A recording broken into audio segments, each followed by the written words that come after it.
I'm Officer Jack Malone. Badge 4729. 18 years on the force. And these streets are my kingdom. You don't survive this long without knowing trouble when you see it. Dimly lit corners, back alleys, places like 23rd Street. At midnight, they're breeding grounds for problems. And let's not sugarcoat it. It's usually the same type causing the chaos. Young black guys, hoodies up, hands in pockets, always looking like they're one step away from a crime. I don't write the script, I just enforce it. It's just past midnight, and I'm cruising down 23rd in my patrol car. The city's hum like a low-grade fever. My eyes catch movement on the sidewalk, a young guy, maybe 21, walking alone. Hoodie pulled low, hands stuffed deep in his pockets. He's moving steady, not rushed, but that's what sets me off. Nobody walks this calm at this hour unless they're hiding something. My gut's screaming. Dealer. Thief. Or worse. I've seen it too many times to be wrong. I pull over, kill the engine, and step out, boots hitting the pavement with purpose. The kid glances up, startled but not rattled. That's my first red flag. Most people freeze when they see the badge. This guy just slows his walk, like he's got nothing to fear. Hey, you there. Come here. I call, voice cutting through the night. He hesitates.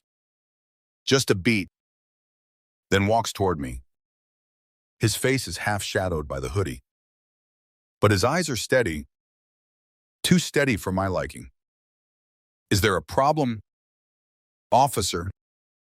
He asks. Calm as you please. That's my second flag. Nobody talks to a cop like that unless they're playing a game. I step closer, hand resting on my holster, letting him feel the weight of my authority. What's your name? What you doing out of here? You look suspicious. What's in the hoodie? I fire off the questions, watching for a flinch, a lie, anything to confirm what I already know. He shifts, pulls his hands out slow, palms up like he's trying to prove something. I'm just walking home from the library. Officer, I'm a student at State University. His voice is even. No shake. No stutter. I smirk. Library. At midnight? Uh-huh. You expect me to believe that. A student doesn't roam the streets this late. Got something to hide. I'm in his space now, close enough to see the tension in his jaw. But he doesn't back down. That pisses me off. I'm not hiding anything. Officer, he says. Firmer now, standing taller. I'm a student. Full scholarship. Computer science major. You can check my ID if you want. Scholarship. Computer science. I'm not buying it. This kid's dressed like every punk I've ever busted hoodie. Sneakers. That cocky look. I laugh. Short and sharp.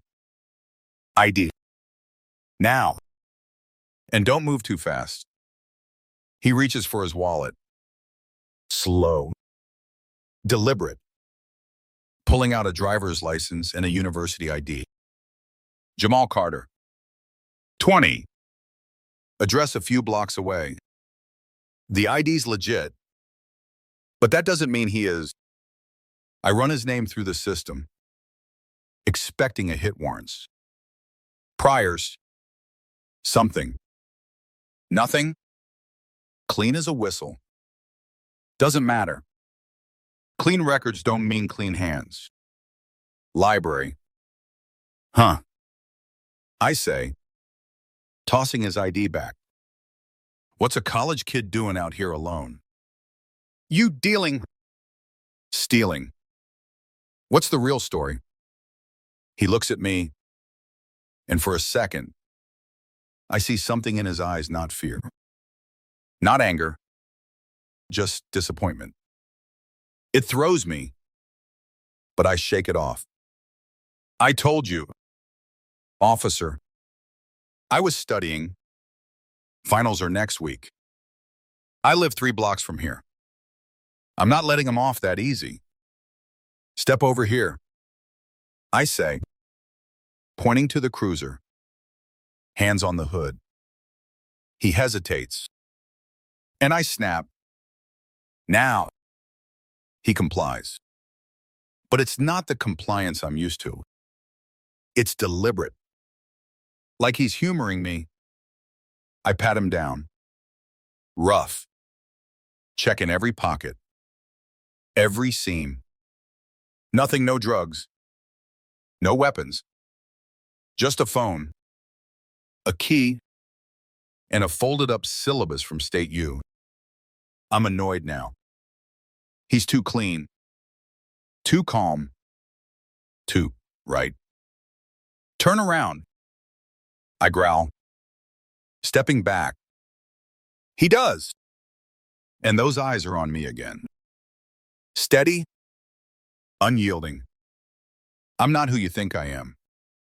Officer. He says. Voice low but clear. I've got a future ahead of me.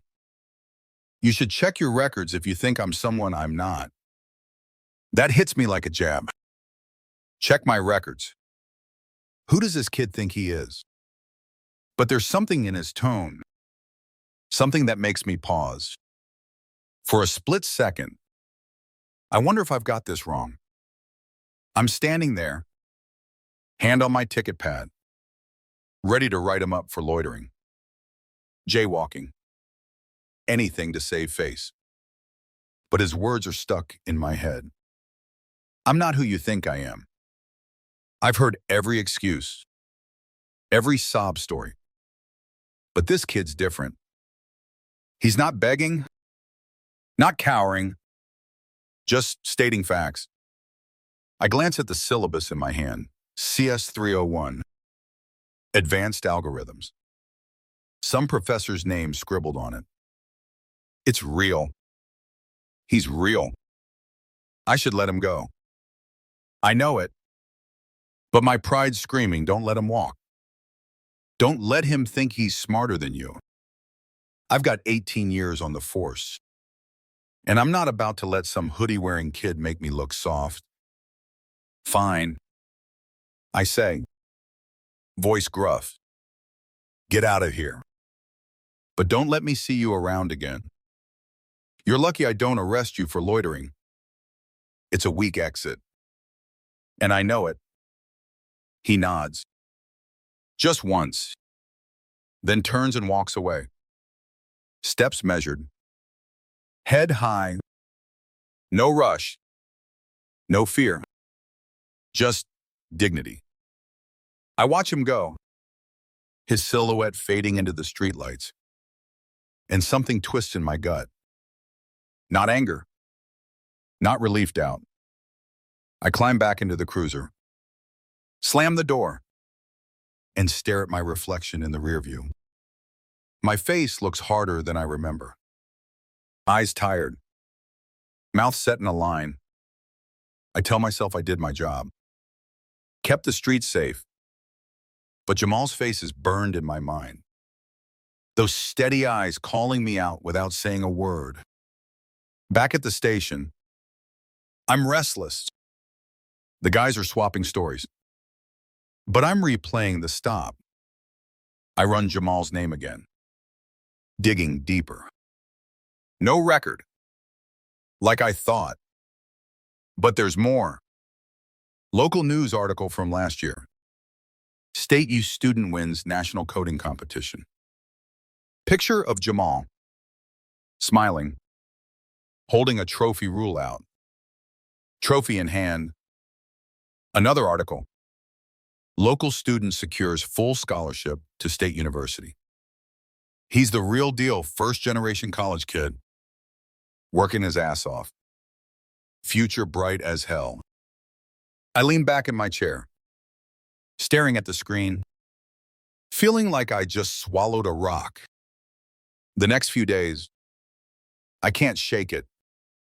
Jamal's face, his words, the way he stood his ground. I'm on patrol, but every black kid in a hoodie I see feels like a mirror, reflecting something I don't want to look at.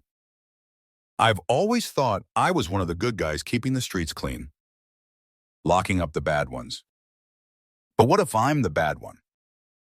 What if I've been seeing threats where there aren't any just because of a hoodie, a skin color, a look?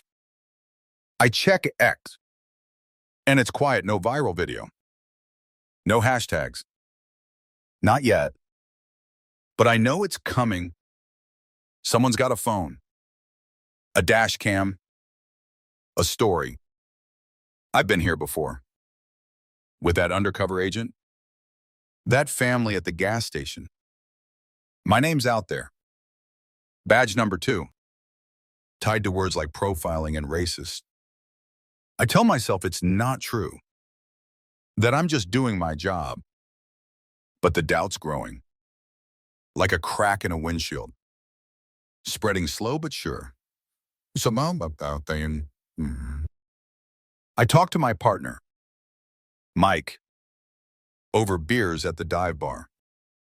He's old school, like me, and he shrugs it off. Kid was probably up to something. You did right.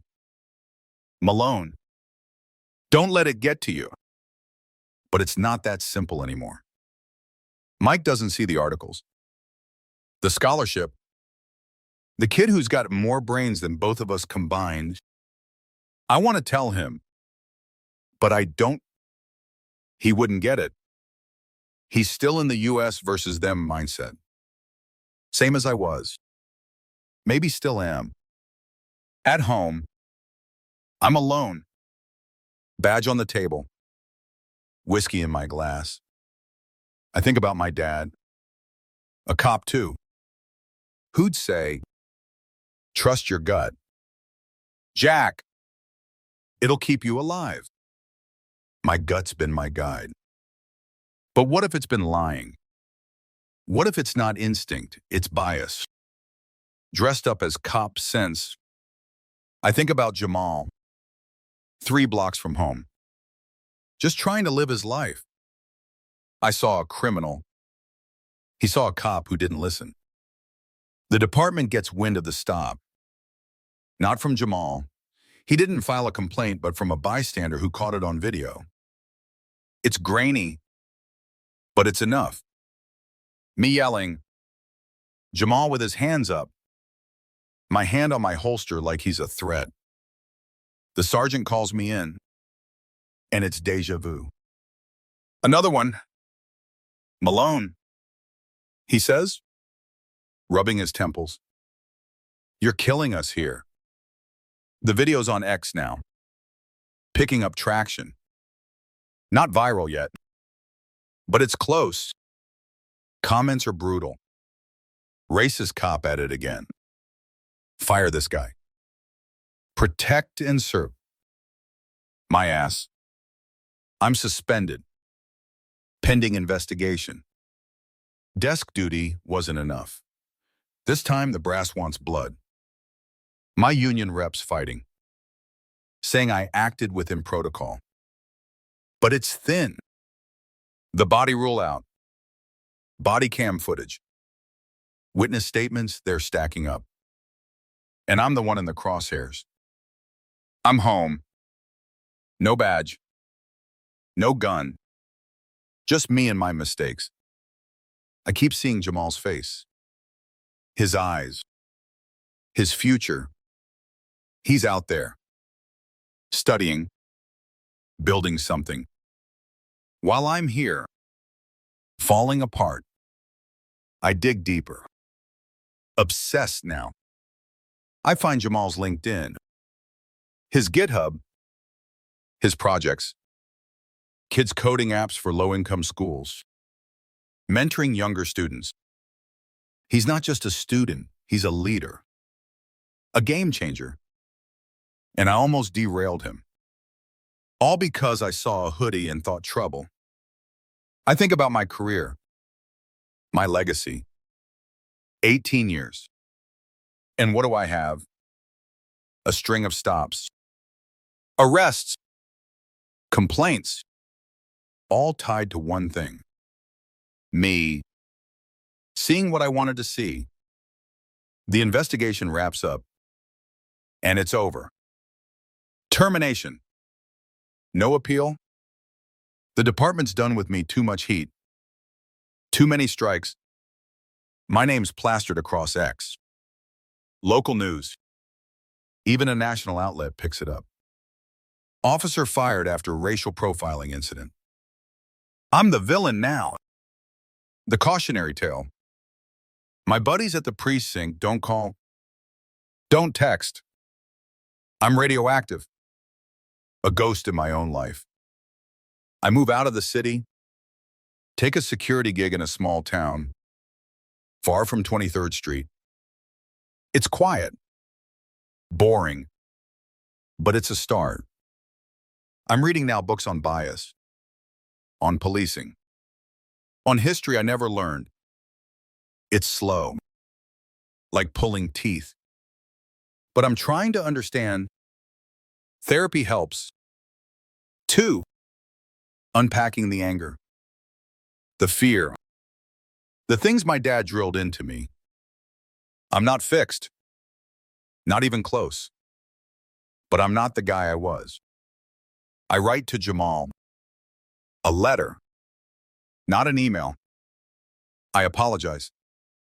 Tell him he was right, that I was wrong. I don't expect a reply, and I don't get one. It's not for him, it's for me. A step towards something better. I don't know if I'll ever wear a badge again, but I know I don't deserve one. Not yet. Sometimes I drive by State U, see kids like Jamal, heads down, books in hand. I don't feel that itch anymore. That need to stop them, to control them. I see futures now, not threats. It's a start, but it's not enough. I owe Jamal more than a letter, more than regret. I owe him a world where he can walk home without a cop like me ruining his night. I'm not there yet, but I'm trying. For him, for me, for the badge I used to wear.